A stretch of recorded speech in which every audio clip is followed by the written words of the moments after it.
नमस्ते, मेरो च्यानलमा स्वागत छ हजुरहरूलाई। आज मैले मटन सेकुवाको रेसिपी लिएर आएको छु।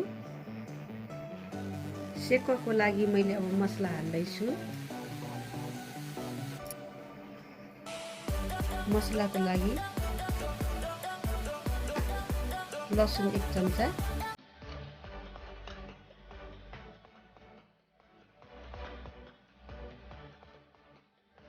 अदुवाको ठुलो 1 चम्चा,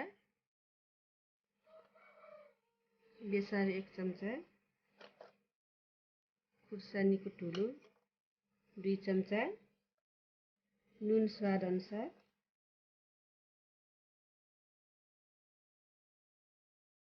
गरम मसला सानो चम्चा 1 चम्चा, कागती,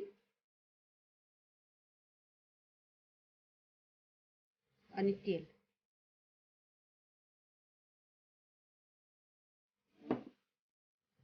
अनि मैले चाहिँ अन्डा पनि हाल्नु छु यसमा, अन्डा एउटा। अब यसलाई मोल्दैछु।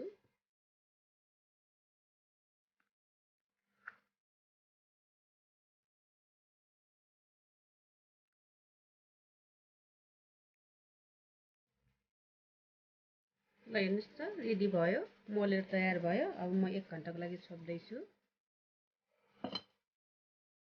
सेकुवा पोल्नलाई मैले आगो बाल्न लागेको छु।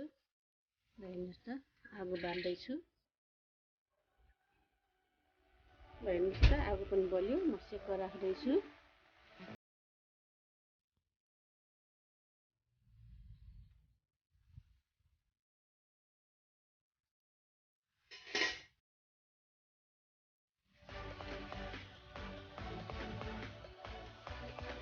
अब म यो पल्टाइदिन्छु।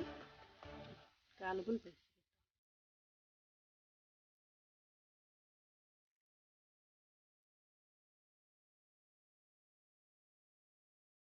यस्तै गरेर साथीभाइहरू बोलाएर घरमै बसेर इन्जोय गर्नु होला। यसरी नै बाहिरको सकेसन नखानु होला, घरमै बनाएर खानु होला। ल साथीहरू, यो भइसक्यो। अब म यो प्लेटिङ गर्न लाँदैछु।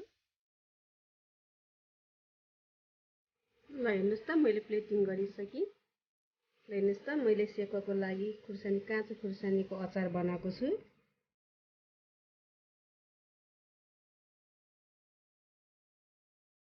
यस्तै गरेर घरमा बनाएर खानु होला, साथीभाइसँग इन्जोय गर्नु होला, बाहिर चाहिँ नजानु होला। बाहिरको खानेकुरा भन्दा घरमै सेफ्टी हुन्छ।